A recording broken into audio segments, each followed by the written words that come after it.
welcome, ladies and gentlemen, to another episode of Rise Urban Nation. I got Sertrice in the building. And you know Sertrice is serious when you see her camera angle at this angle, I've been told. I don't know what is the other angle, the fun angle? The other angle is just like day to day, getting business done. That's my laptop versus webcam.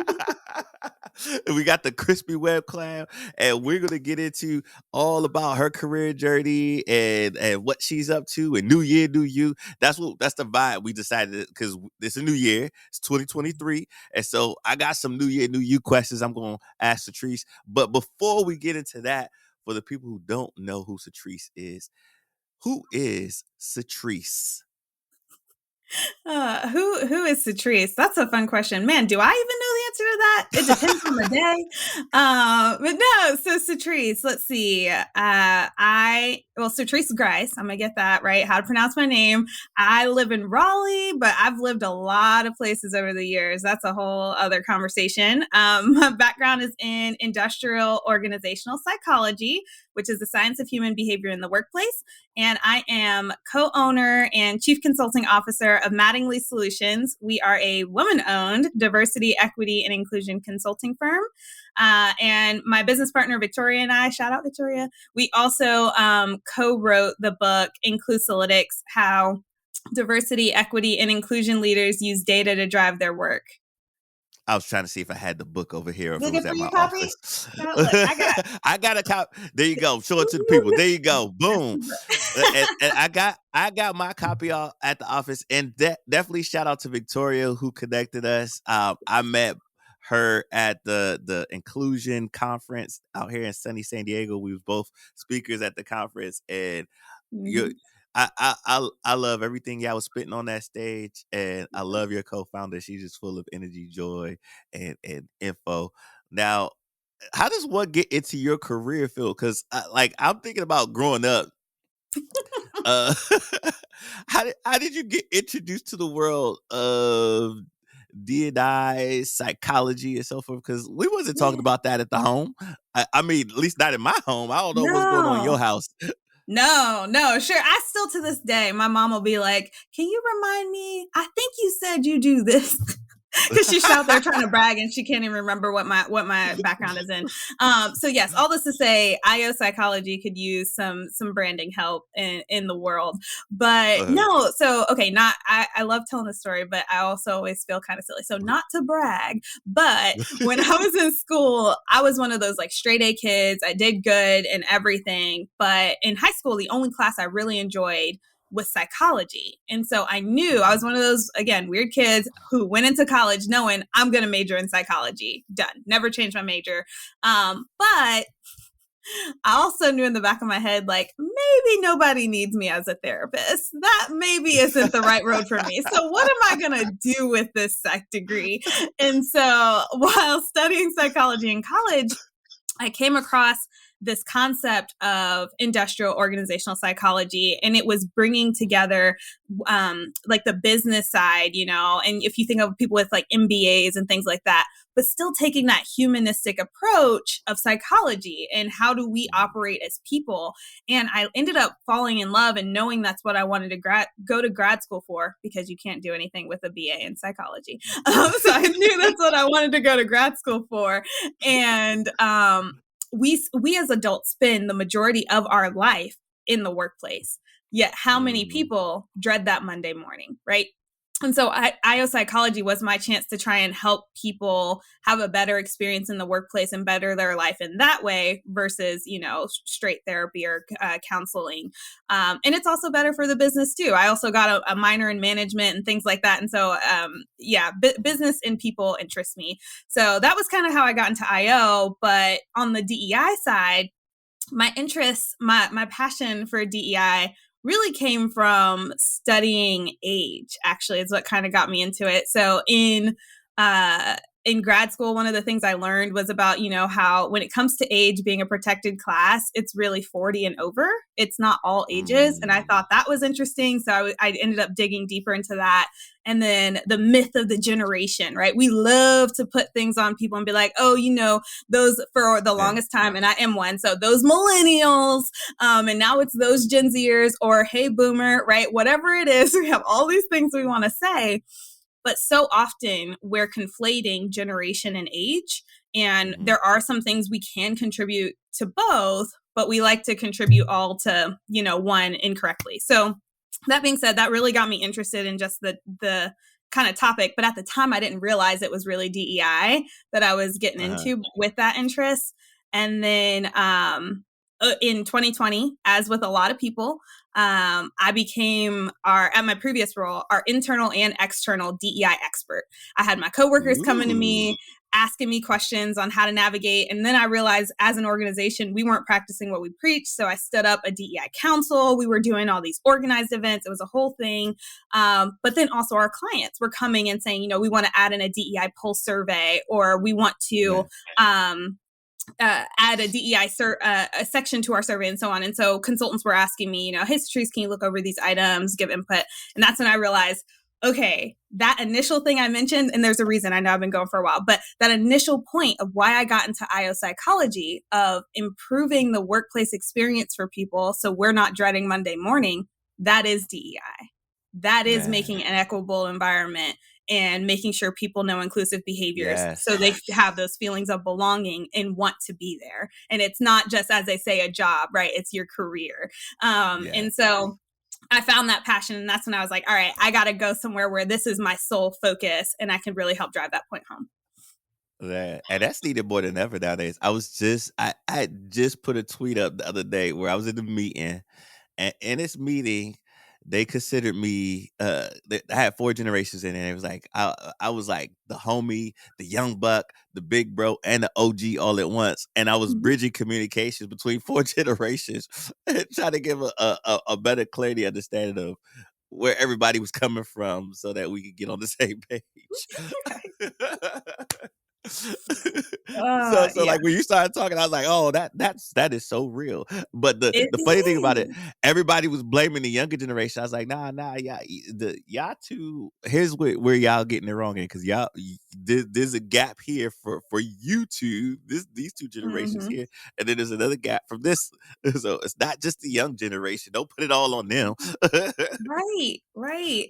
Well, and again, when it comes to age and generation, how they talk about it, and I won't get too, deep in the details, but generation, there are some things based on what you experience in your generation. So again, our generation, we went through things like, 9/11, we had the recession, we have, Jan 6, we got a lot we're experiencing, and that's influencing how we interpret events around us. Or like Gen Z, they have had technology since they were born exists, or the internet and so on. And so their experience of the world in that regard is very different, yes, than when we get into, your boomer generation and so on. However, when we start to put things out there like, oh, those Gen Zers, they want everything right now, or millennials, like, oh, they need this attention. No, a lot of times what you're getting at there is age. Because if you go back 100 years and you ask the generation that came before the boomers, when the boomers were 20, they would have been saying the same things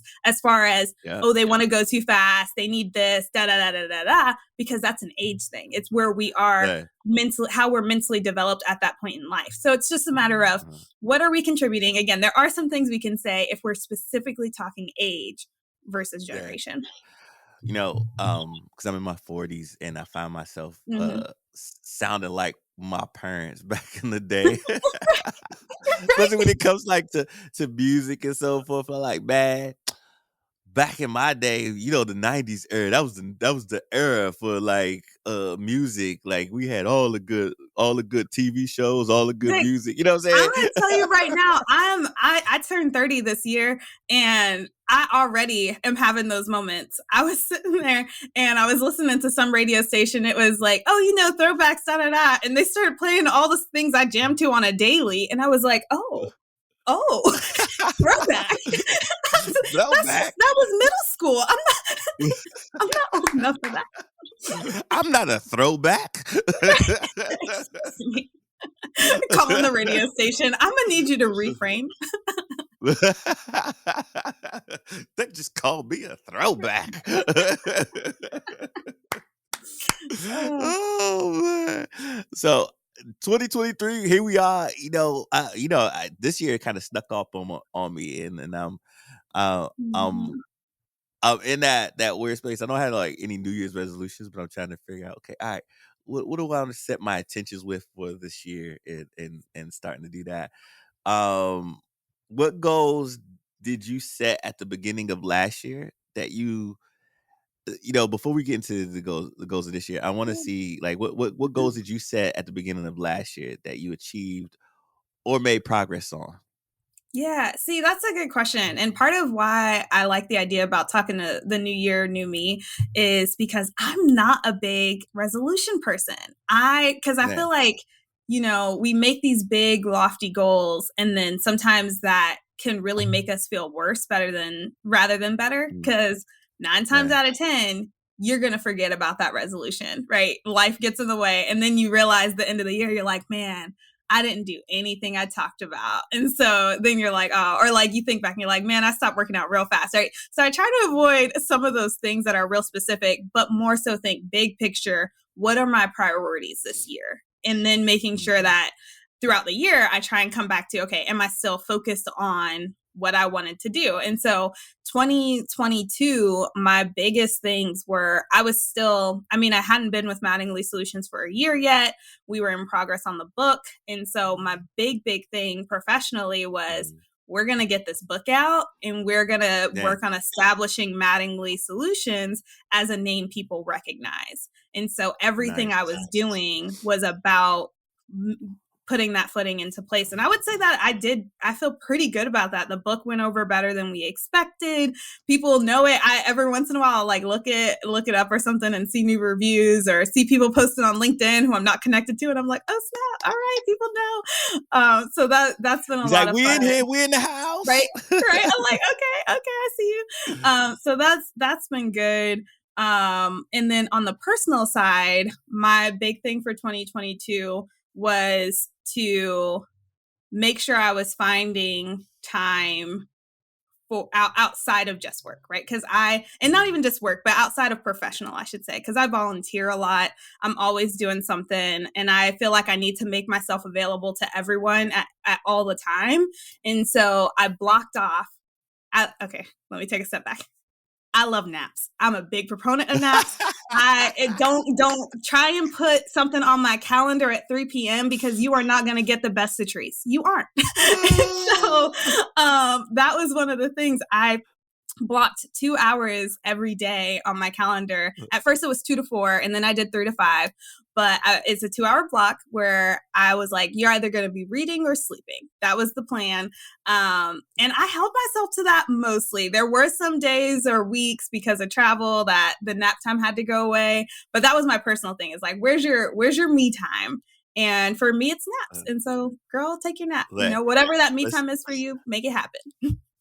I'm all about that because I just discovered that I like naps too over this Mm-hmm. New Year's and holiday weekend. After I ate, I took some naps. And I remember a young lady in the podcast earlier last year told me like, hey, rest is revolutionary and restorative. And that's when I learned about what is it called, nap ministry or something like that. Yes, One of my yes. friends just told me about it the other day. I was like, what? He's like, oh, she got that from nap ministry. I was like, what? There's a whole nap ministry going on? It's a movement. And some people will do there's this like incremental sleeping that people will do. And mine isn't quite like that intense, but I will, some people they're like, oh, I'm gonna take a 15-minute little cat nap. I set an alarm. No, I call it a nap. I sleep. Like there's no alarm. I Look, make sure I got no meeting and I'm gonna go to sleep and I'm gonna wake up when my body says it is time for me to wake up and rejoin the world. look, and that's but then I have like my whole round 2 in me and that gets me through the next look. half of the day. Otherwise it's 7 p.m. and your girl is half asleep, like ready for bed. I can't make it. Look, ain't no good decisions coming out of that. Nope. So That midday refresh. I'm like a toddler. It gets me going for the rest of the day. Yeah, I like that. I like that. This is why some countries got they little The siestas in the middle siesta. of the day. Yeah, Mm-hmm. it's a real thing. So, what do you think of, like, speaking of New Year, New Year, what do you think of the phrase "New Year, New Me"? Again, I feel like it's putting pressure on us, right? Because to me, it's like new year, new you. Is there something that needs to change this year? Maybe I'm still working, and I'll tell you right now. So I know you haven't asked it yet, but jumping ahead, part of my this Uh, year is the same, right? I want to continue that. Yes, we had growth last year, but there's still a lot of people who don't know who Mattingly Solutions is. That is a big thing for me of just getting out our messaging, some of our core messaging about how data and DEI is important or inclusion is a behavior. That mission isn't done. And so I'm not mm, changing. I'm still pushing that. And then like prioritizing my self-care.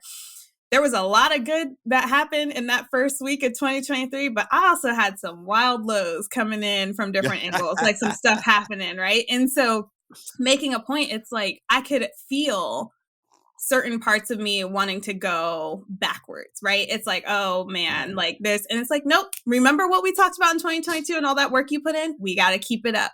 And so all this to say, if 2022 wasn't your year and you need to make some changes, maybe you do need new year, new me, we changing.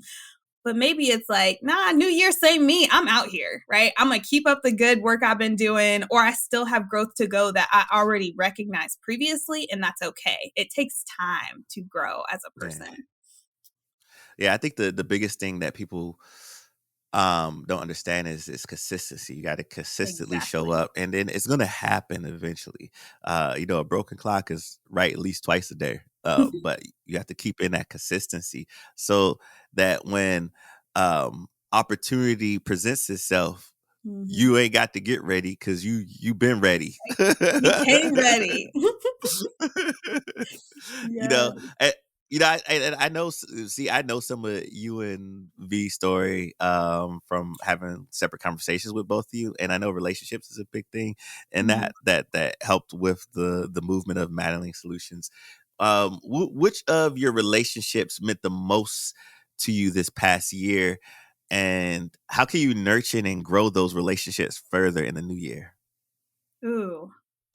That is a hard question. So I won't say that this relationship necessarily meant the most. I will say when you asked that question, it was the first one to come to mind because I don't want Okay. anybody to feel bad. I made a lot of connections. Don't at her, anybody. Don't come for us. It's just the first that came to mind. Don't first, at her. first She that love came to all mind. y'all. Right? You're all amazing. You all do wonderful things. I will say I have been putting in the work to meet some people and try and nurture those relationships. So I'll get back to that point too. But one that came to mind for me, and it's kind of interesting how it all developed, was Lori Spicer Robertson. And so Mm. we met at this event. It's organized by this organization called the Opal Group, and it's a way for basically kind of vendors to come and you buy different types of spots where you can speak or have a booth or have interviews, blah blah blah. It's to just meet some potential buyers, right? And so we went. It was our first time paying that kind of money for like a marketing type event. We didn't know if it was going to be worthwhile or a bust. So went to this event. It was a good time. It wasn't a huge sales thing for us, but whatever. But Lori, she wasn't there when we did our little breakout, and then she was speaking, and so I heard her speak, and a lot of what she's saying was saying jived with how we talk about things. So I made a point to find her afterward. I was like, hey, you're great. We should connect sometime. Just kind of mentioned it offhand. And then she was like, oh, who are you? Kind of thing. We chatted and I told her we had handed out our book. So she had our book and she goes, oh yeah, I saw that. That looks great. I love your colors.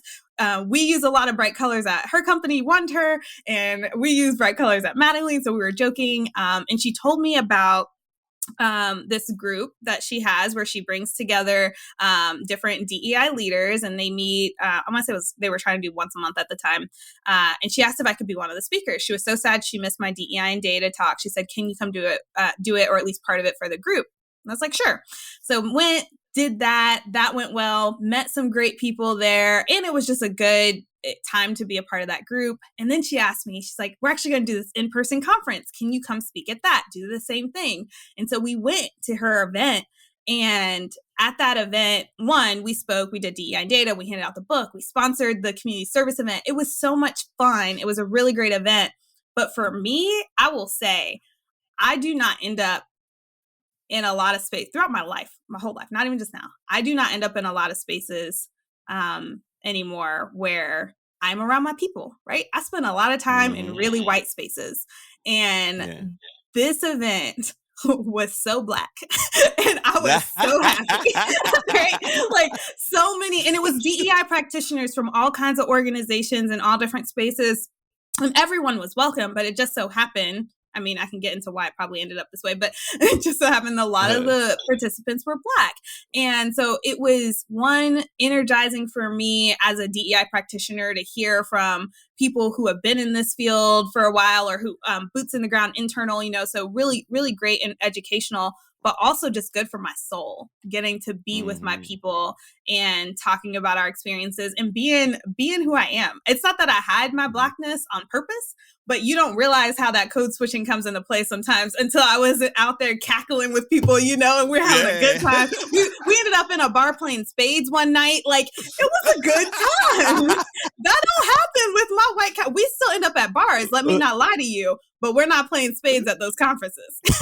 Look. That's why I was teasing you. It was like, where was you at in the Sherman Inclusion Conference? Because we had a little a reunion of the Black cohort, and we was able to like be our authentic self, our full Black authentic self, and we started having like little powwows and like, oh, meet me at like what we went to some karaoke thing, and they was playing karaoke R&B soul. We singing, and Dr. V was there too. I was like, oh, this girl got soul.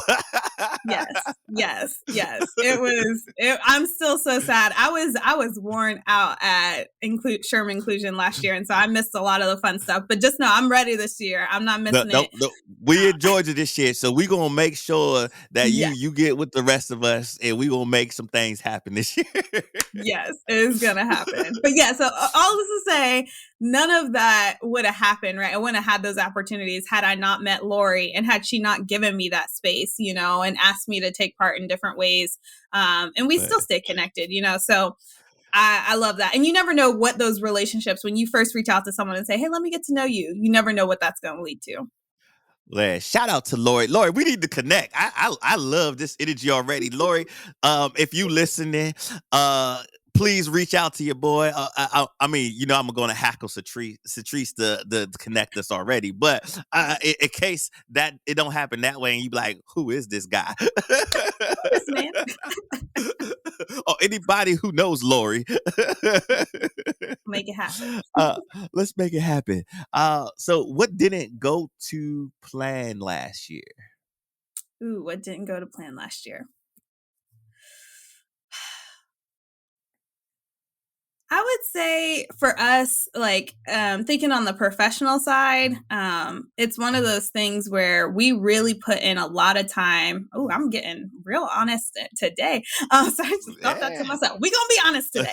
We put in a lot of time and energy on our flagship product and service called the Mattingly Inclusion and Belonging Assessment to make sure, it was a validated survey instrument. The process is really great. You start with your executive interviews, you have your survey to hear from your employees, and then we do focus groups. It's this whole big, meaningful thing that can be really, really impactful. And when it was ready, we were like, yeah, it's ready. We're going to sell this many. This is our target for the year. We're going to get there. That ain't happened. Right? And so that was like, it was sad because we put in so much work into this baby that we know is useful, but for multiple reasons. One, some organizations, they're already doing an engagement survey or some other survey. And so the idea of doing another one right now is like, oh, we're not ready, or they don't have budget, right? It's not that it's that expensive, but they're like, oh, we don't have budget. We can't afford a survey. Or they're just not ready. So many organizations weren't ready for that phase to go that deep and have that data, quantitative and qualitative, that they're now accountable to do something about, right? And so it took us some time to sit with that and realize that while that's step one for us, not everyone is ready for that that piece. But that being Yeah. said, had to flex, right? And so at that point, it's like, all right, we're realizing we're not selling these. But I will say 2022 was our best year yet. We like Mhm. doubled what we made in 2021. So it was Right. a good year. It's just that that revenue wasn't coming from the service we thought it would. A lot of what we get is actually related to our partnership package, which is Mhm. our flexible way to work with people, and then our strategy sessions, which is which is funny because a lot of times the strategy we end up with says collect that data, do that amoeba, but Mhm. they need that first that step. It's kind of flipping roles a little bit. So all this to say, sometimes our failures kind of just aren't really failures as much as just redirections, right? Because we Yeah. still succeeded. It just wasn't in the way we thought it would be. But if we were so focused on no, Meba's the right thing to start with, and that's what we put our time into, that's what we're going to prioritize, we could have missed so much other stuff that did lead Mhm. to great impact in those organizations. Yeah, I found that too, in talking to a lot of different organizations around D&I. Um, I think there's a part of the reason why they aren't ready is a lot of leadership is scared that once they get that data, they have to do something about it, right? Exactly. And That they don't know if they accountability. have the infrastructure and accountability to really do a deep dive into it, and especially if employees find out, it's gonna hold them accountable, right? So Yes. I've learned to broach the conversation as well. You already got some data that we could probably look into to see, Mm-hmm. give us a base start, right? And Yep. why don't we get a listening session together just to see what are employee sentiments? How do employees feel, and how do you feel as somebody that's part of this organization as well, that and combine those data points together to help us be more strategic and Mm-hmm. um you know, have better intent and impact around what we do going forward. And then that Yeah. usually gives them that aha moment, like, yeah, we need more data. Right. Right. I will say they do love when you throw out that word listening session. They're like, oh, that sounds nice. What? I can listen. What? I'm like, all right. I can listen. All right. So here's what I want you to listen to first. You see what they just said there? Like, are you I you told you do this, I told you that already, but right? I'm gonna let you hear from the Right. from the people. Yeah. Are you hearing this? Mm, Uh, another thing we was talking about when we were before we hit the record button, we was talking about the schedule, traveling, and so forth. yeah. Do you think traveling is, a good goal to have in the new year? Mm. And if so, why do you think traveling is a good goal to have for anybody? Yeah, that's a good question. I don't think it's like a necessary, but it is nice and it helps you with making connections, especially so for me being an external consultant, I can do anything anywhere, right? And so the travel all looks different. Some of it is internal stuff, me going up to Pittsburgh to see Victoria. Some of it's client facing, and so going to see them in person, which there is something to be said. If anybody else is external, a lot of what we do can be virtual, but having at least one or two in-person connections with these people, it just makes you more real, and Yeah. helps build that relationship. So always recommend trying to see your clients in person, long-term clients in person once a year Mhm. if you can.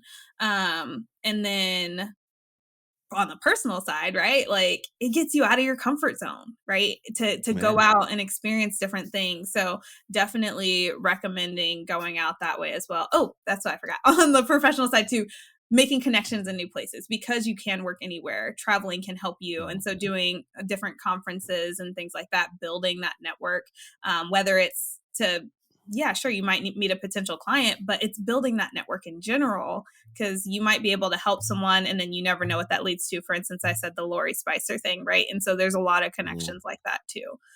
So yeah, all this to say, if you are comfortable with travel, definitely have it on your list of things to try and do.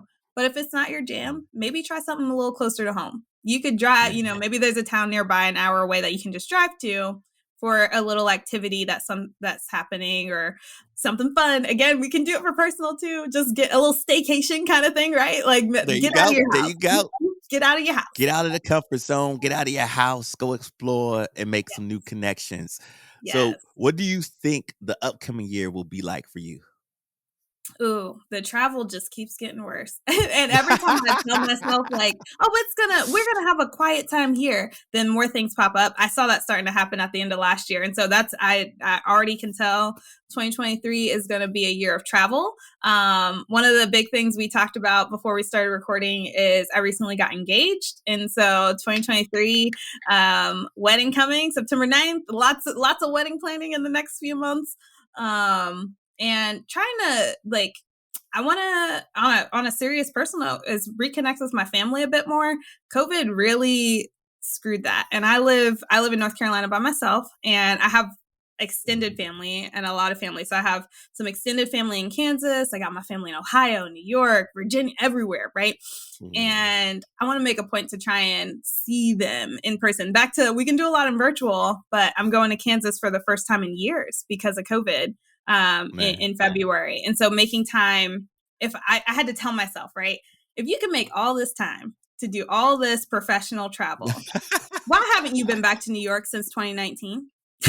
Like, what you doing? So just making the time because they do matter, you know. So I love that's how my you give yourself like accountability, coaching, and therapy session all at once. That you don't need nobody. You're like, I got me. Let me.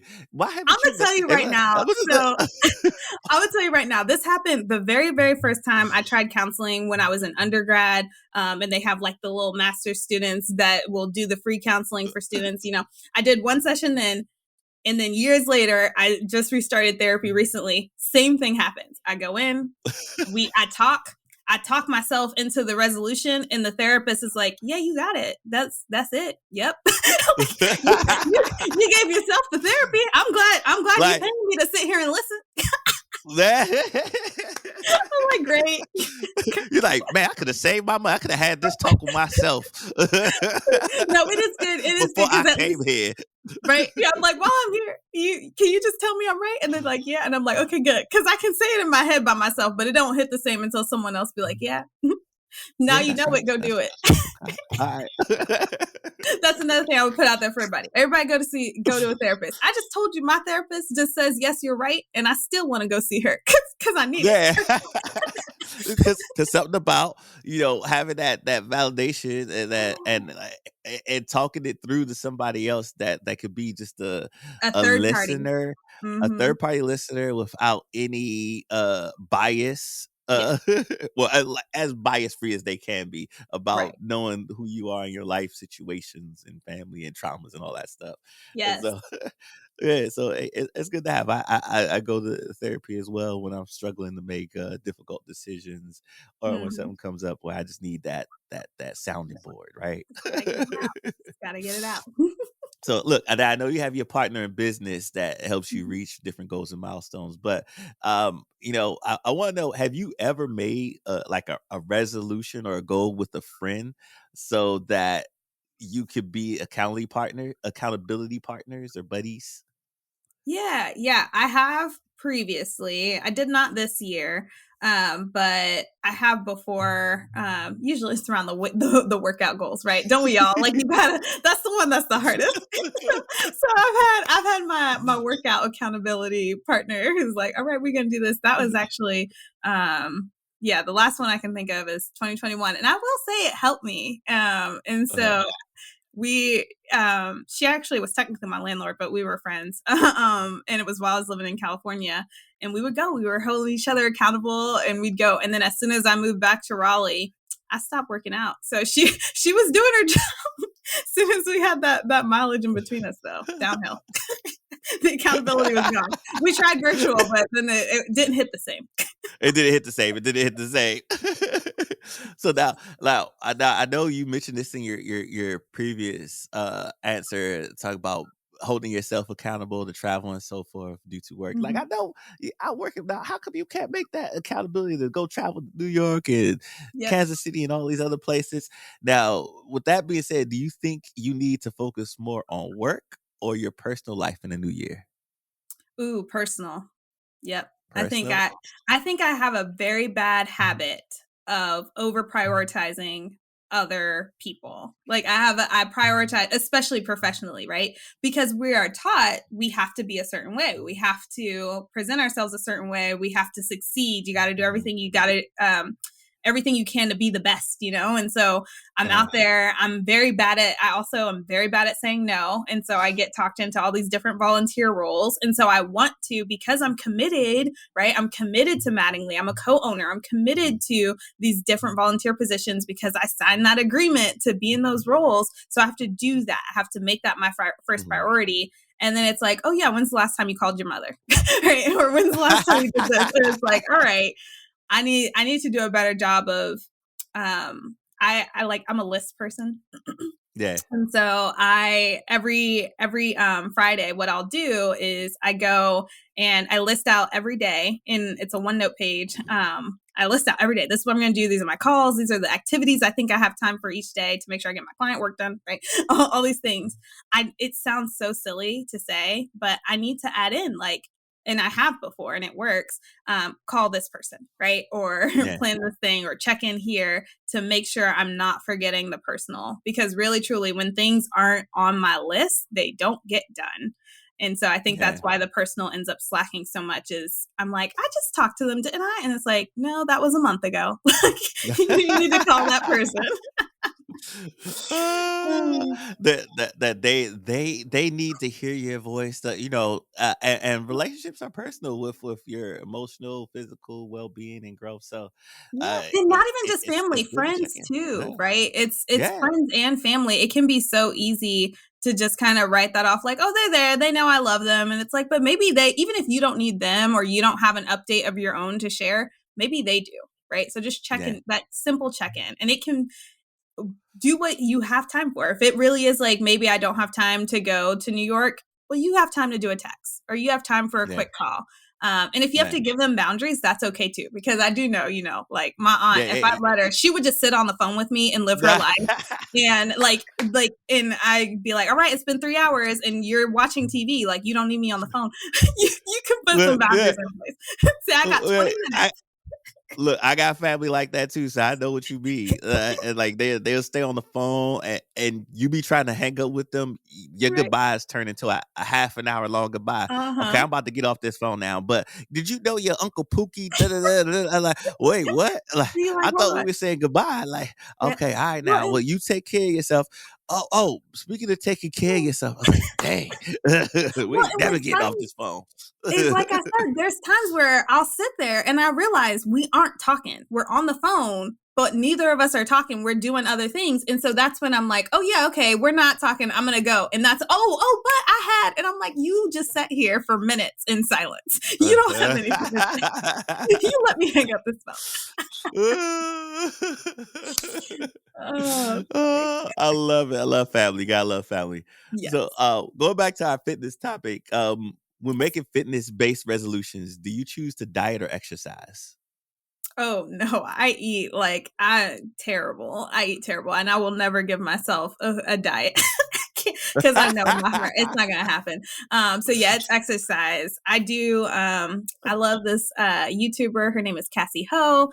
She's got this thing called Blogilates, and so it's like HIIT and Pilates kind of put together. So that's usually my go-to. Right. I also don't go out to the gym. So trying to do that. There were a couple years in my life I was pretty good. I was doing it like every day. And then it was like, all right, trying 3 times a week. And then there was a while where I used, he's being weird back there. I use my dog as an excuse. When I try and work out, if I try and work out, he thinks I'm playing. And so he gets in the way. He's like crawling under me, over me, right? Because it's floor stuff. And I'm like, God. So I was like, oh, that's too much work. Winston's in the way. I can't work out. It's like, look, Winston be like, she playing. She knows she ain't about this life. Let me go over here and help her out.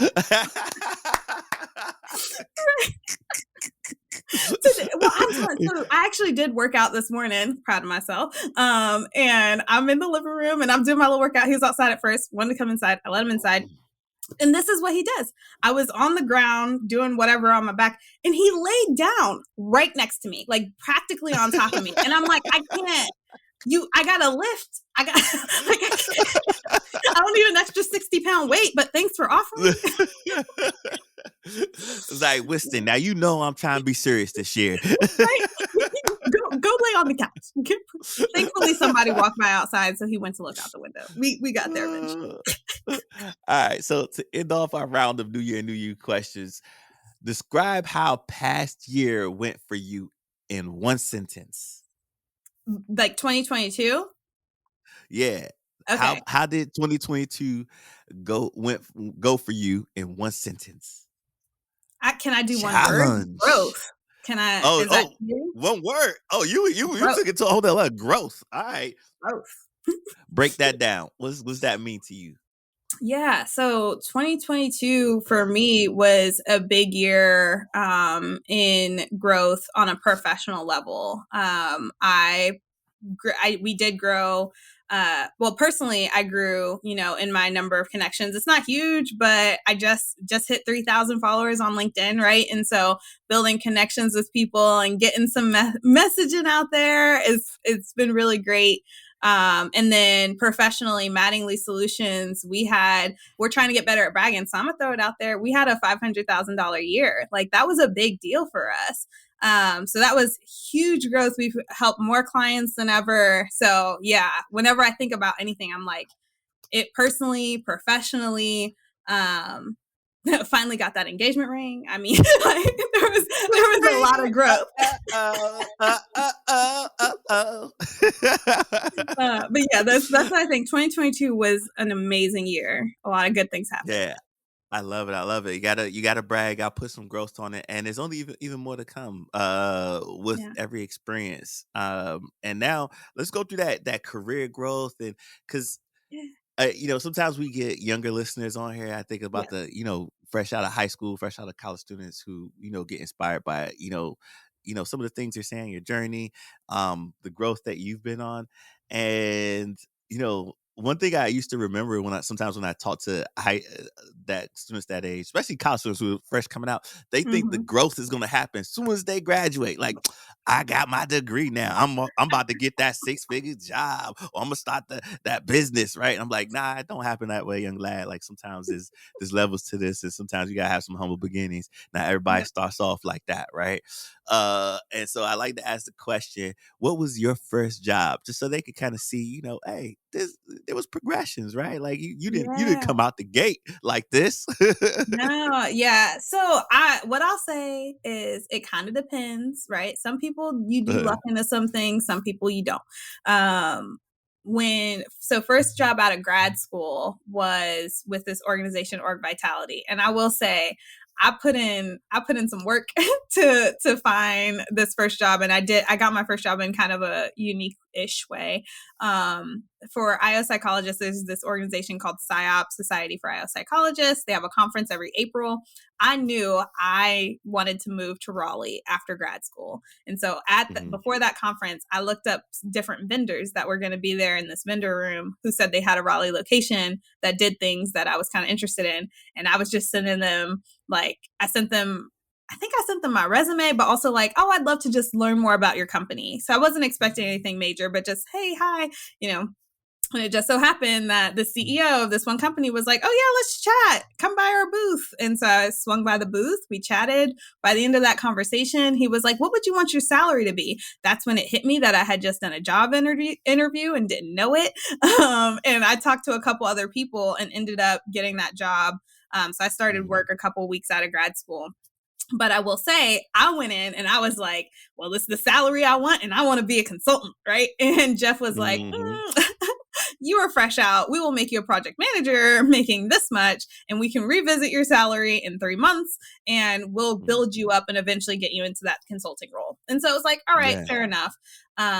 So on the one hand, that was fine. And I did learn a lot and it was great. But on the other hand, you also got to know your worth, right? And you got to know your value, and how long do you need that growth? Are you still learning in that place wherever you start? And when is it time to go? And so I was there for 4 years, and I maybe could have left sooner, right? It took me a little time to realize, but that I will say I learned a lot, and that the opportunities I had while there, invaluable, right? And it was a good thing to start. But there, on the flip side of what you're saying, when I was 4 years in, and so 4 years out of grad school, Victoria presented me with this opportunity to now co-own her business and start building that. I had to sit with that feeling of, well, am I ready? Right? Because who was Mm-hmm. picturing that before 30 owning a business? Like, I don't know. Does she know Mm-hmm. what she's doing? But I was like, you know what? I am young enough to try. And if we fail, Mm-hmm. it's something I can learn. And so giving yourself that space too, not being afraid to take Mm-hmm. something that is below where you think you need to start, because it could be a great way for you to learn and grow, but also not being afraid to take that leap into something that you think you're not good enough for. So all in all, it's what are the opportunities presenting themselves to you, right? And looking into Yeah. that and really finding how can this opportunity help me grow? And if there is space in there for it to help you grow, go for it. Yeah, yeah, and I love that in so many different ways because the value of opportunity is not always in the payday. Sometimes it's in Yeah. the connections, the communications, what you learn, Right, the child. That's the it. I'm gonna say right affiliations. now, my sorry to cut you off, but it was so funny because again, like your parents and family, they want to brag on you. When I told people I was becoming a business owner, my mom was out there. She acted like I just joined Google or something. I was like, "Girl, this is a startup. I don't make no money. I can make more money working at Ah! McDonald's." At first, she was like, "There is no money. I am leaving a good paying job because." But to that point of growth, right? I was making a decent money at Org Vitality, but I wasn't growing anymore, and I knew that, and Mhm. I recognized that, and this was a way to push myself, and so it was riskier, but it was a way for me to continue that growth. And so, yeah, it's not. Oh, sorry, I just want to chime in. Yeah, it's not always the payday, and you got to know Yeah, that yeah, before you decide. Oh, Sertrice said I'm not never too young to start a business. Make sure you can afford those rough days, because as a startup, yeah. there's some rough days. The There's some rough days. Checks ain't constantly flowing through. Like Takes time. there's some days Takes like, what did I just do? um, time. on the flip side of that, there's another segment of that that I like for you to unpack a little bit because some people have an under time with knowing when it's time to leave and understanding their worth. Mhm. Like I've seen some Yes. people who have dreams, ambitions, or just unbelievable talent, and they get stuck in like a dead end job or in a Mhm. situation that no longer is for them and they can't grow in that situation and they don't leave. What would you give as advice to individuals like that, based on your experience what helped you kind of pivot, change, and then take Yeah. that leap of faith? Yeah. A few thoughts come to mind. One is it's that change isn't going to come until you're ready, right? Mhm. Because people could have told me before and I just wasn't ready. I was comfortable, right? And it's okay to be Mhm. comfortable. If you recognize you're like, yeah, maybe I'm not growing, but I'm happy, that's fine. If that was making you Mhm. happy in that time, that's okay. So just thinking, looking inward and figuring that part out. But if you are to that point when you realize you have to take stock. Do I feel like things are changing? Do I see room for me to grow here? And if not, does that make me unhappy? Okay, first question. If the answer to that is now, Mhm. yes, that makes me unhappy. First step, look inward. You're already internal. Talk to your boss. I'm gonna tell you right now. Don't automatically think just because I'm not currently growing in my current role, I can't grow. So talking to your boss, seeing are there opportunities for you to move internally, and those opportunities that exist. Now, do those sound interesting? Because the answer might be no. So then, yeah, we can still leave. If the answer is yes, give that some time, put in some effort. But if you see that it's like, yeah, these opportunities exist, but they don't really exist for you for whatever reason, right? If that's not happening, now it's okay, let's look outward and see what other options are out there. So it all comes back to we have to be self-aware in what we want. And you can't ignore that, because the more you ignore that, the worse off you are going to be, not just in that role, and like you're going to start showing up less in that role, you're going to start getting a worse reputation because your work's going to suffer, but also physically our bodies as humans when we are in a place like and we're Mhm. not following our gut, all of a sudden you start having Yeah. different health issues as well, physically and emotionally. So Yeah. you can't ignore that. You can't push it off and say, oh, everything's going to be fine. So true, so true. I resonate with all that, and I'm glad that you planted those seeds out there for everybody. Because I mean, there's two sides of the fence. It's okay if you're happy and the comfort is what you strive for, that's okay too. But if you're not, then there's another conversation that needs to be had, right? Mm-hmm. To get you Yep. to that next stage, wherever it is. And sometimes, you know what I think? Comfort, when you're in a place of uncomfort, it's your body's natural way of telling you you need to change something. Yes. And you need to recognize that and figure out what that change needs to be. Yes. Yes. We always So got to be reflecting. yeah. So tell me, what steps did you take? Give me the practical side. What steps did you take to, transition into your career in business? What was the Ooh, practical, like if somebody's looking at it? yeah, yeah. Honestly, this is gonna sound silly and it's not that exciting, but Google. When Victoria asked me, she was like, "Do you want to join a business?" I hopped on Google. I was like, "Questions to ask before joining a startup." Like just looking into that. There are a lot of great resources that already exist. So finding what resources exist out there, but then also tapping into your network. I had it just so happened that I had a few lawyers in my network, so I was able to connect with them on more of an informal basis. You should get real legal counsel too, but on an informal basis and find some more on, hey, these are the things you might want to consider before going down this road. And if you know other entrepreneurs, right? Connecting with them and saying, hey, before you did this, what did you do? What would have been helpful for you to know? So yeah, actual resources and then talking to your people. Nice. And then what about getting into, the industry that, because D&I is a hot topic right now, Mm-hmm. organizational development, all that stuff. I know you took the traditional right of college, but like, what's some advice you would give to somebody who's looking to get into the industry? Yeah, that's a good question. So with that, I would say just start enhancing your knowledge in this space. There's a lot out there, reading DEI based books, finding blogs, research, just getting all of that in if you don't have the educational background, because then you'll learn some of the foundational pieces. Y'all gonna get sick of me saying networking, but network, right? Connect with people who are out there doing this work already. There are a lot of great groups you can join. For instance, DEI Offload by Dr. Sam Ray. Love her. That's another. Add that to my connection list. She's great. But she has this resource out there for people, and so it's an easy way for you to one-stop shop. Network with a lot of people doing this work, ask questions, and then I will say there are different. Uh, certifications. There we go. There are different Mm, certifications out there you can take. There isn't a gold standard though. So everybody always asks that question. I'm mm. gonna tell you right now, there's not one certification that everybody swears by.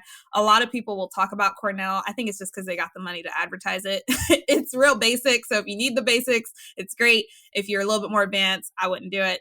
Sorry, Cornell. But there's some others as well you can look into. So if that's what you like to do, but then on a more practical side, just getting internal in an organization can really help you, because you can start to see how that stuff works. So it could be a completely unrelated role, right? You could be a janitor, like, I don't know, whatever role, but get involved in an ERG and then get involved in a DEI council. And so getting that experience through that way is really powerful. And then attending events and so on. So knowledge, but then also an internal involvement in some way, shape, or form can help you. Again, it's all about building that foundation so you know how to do the work later on.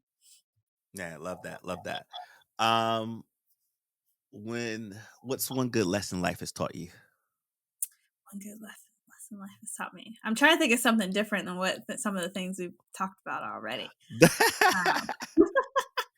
Um, okay, one good thing life has taught me is to remember to celebrate as you go along, right? Because again, I'm a very motivated person. Sometimes I get so focused on just where's the next thing, okay, I got to do this. You forget to celebrate as you go, and then you just always feel like you're never there, you're never succeeding, because there's always something to do, and that's not true, right? Yeah. And so it's important to remember, all right, you did something good, so be happy about that. Yeah, y'all did something good when y'all set up Mattingly Solutions, and I'm proud of the work that you all are doing, and the continued success that you're going to continue to have, because what you all do is much needed. Um, with that being said, when you look at the industry that you're in, what do you think the future holds? And especially, what does the future hold when you think about people that look like us in the industry? I know you just had a good old powwow, but what does the industry look like in the future, and also look like in the future for individuals that look like us? Yes, good question. So in the future, man, we are at a time where it could go one of two ways. And I'm nervous about that, but I'm hopeful. Because we are at a time where, it has been a few years. Things are quieting down from 2020, murder of George Floyd. We all came out hot, right? We were ready. We were like, yeah, Yeah, the world is they in coming a in bad hot. place. We got to fix it. But we're losing some of that. We're coming back to steady state. And so does that steady state include DEI? And for some people, the answer is no, right? And so there is the chance that it could go fade back to the background like it had been. However, many people aren't giving up. And so speaking of generations and generational differences, I will say that is one thing with Gen Z, in that because of what they've grown up in, they are prioritizing this and they're looking for it. So I'm hopeful that that can be a driving force to help keep this in the forefront and not let it dissipate. And so Mhm. I really do. I'm hopeful that DEI is going to stay at least where it is, where people are talking about it and beginning these conversations for the coming years. Hopefully it'll progress over time, but that's going Mhm. to take some time, not gonna lie. And then as far as people Yeah. like us in this space, I think on the one hand, it's gonna, we're gonna continue to see a lot here because, especially in America, while their diversity is very broad, a lot of our issues do stem back to systemic racism, right? And so, who Mhm. better to help with that Yeah. than people who have lived it and experienced it? And so, Mhm. in organizations are beginning to recognize that people themselves doing this work are recognizing that, right? So, I think there's going to be continued space, of course, for us here. However, again, because we're also experiencing it and the pushback that comes with it, it's exhausting on us, right? And so I think it can really break people. And so I'm going to repeat myself here on the fact of community is so important, because on those days when you just want to pull your hair out or give up, having people who are also doing this work and who look like you to go to and say, man, and just commiserate is really powerful and helps you get through. Yeah. You know, once I became a DNI practitioner, I've realized I already knew that you have to take your self care more important, but Yep. it, it it became even more important as we continue to push through further in the work, because you're Hmm. like, man, I need some extra care, because I can't believe the things I heard today, or the microaggressions I experienced today, or Yeah. you like, wait, did that just happen? Yes, that just happened. Like, all right. And you hold all that, and when you hold all of it for so long, especially when you're trying to hold spaces to have these conversations, it does. It takes toll on your body, and you don't even realize Yeah. it. And you're like, oh man, why am I feeling like this? Okay, all right, And you're like, I, oh, I guess right. I need to. Yeah, I need to take some time. So I definitely understand that. Since you're a data person, here's what, Yeah. what what I'm also thinking. There's so much data that shows us how impactful DEI could be for companies, and speaking to a capitalist mindset, Hmm. how can they not want to integrate more when it'll help drive better products, better services, which will increase revenue? I don't understand that part. Like, I feel like that should be telling enough, if we're speaking to those who you know maybe a white, more male centric capitalistic type of mindset that's like, all right, how is this going to benefit me? I feel like they would put more investment into it. Like, is there some data that shows why there's a disconnect from it, or like, what does the data Yeah. tell you when you look at it from that standpoint of view? Yeah. So honestly, it all comes down to fear, and why we don't focus on it, especially taking that data driven approach. And so it's important to figure out where does the fear stem from, and knowing the best way to get through to your leaders to make this a priority. And so one type of fear, can come from the place of, I'm going to lose something, right? If I help these other people, you're saying we need to help them. Well, it's zero sum. So that means taking away from Yeah. me. And so getting a point across that, like, no, you're not going to lose anything. It's about giving everyone the Mhm. chance, right? Anyone should be able to reach the same goals. And so kind of making that point clear. Another part of the fear could also be that it's gonna harm me in some way, right? Whether literally me, because I'm maybe not doing the best things, or the organization, right? And so Yeah, that could be being sued or so on. And so that fear of harm, and it's that one is hard, can be hard to deal with if that fear is coming from a legitimate place. yeah, But the fear there, if you know that's the cause, it at least can help you know how to shape your messaging, right? yeah, And the thing there with fear is, you got to be proactive, because if your fear like, oh, it could harm us, it's like, yeah, it can harm you either way. So let's do yeah, something about it now, so that way there's less damage that can occur in the end. um yeah. yeah, so And that's the big thing to me, is when it comes to this, is just this fear. And it might also be fear of the unknown, because they might not, we know all of that research, but they may not know it. And so if it's fear of the unknown, giving them the education so they know, hey, this is what it is, here are the benefits, and it's a great thing. And just really, that education can be powerful.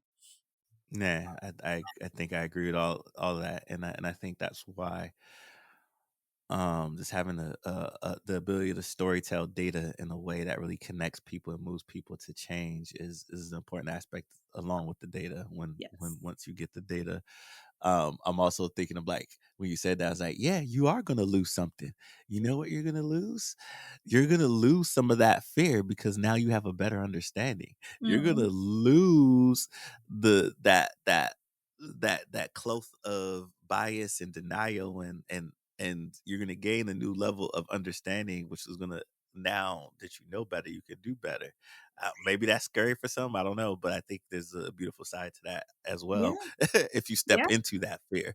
It can be. I mean, like, it's the fear of the unknown, right? And the fear of change is another one, right? Like, there is a lot, as humans, fear guides us in general, like in life. Fear navigates a lot of our choices and decisions, and DEI is Nah, not different.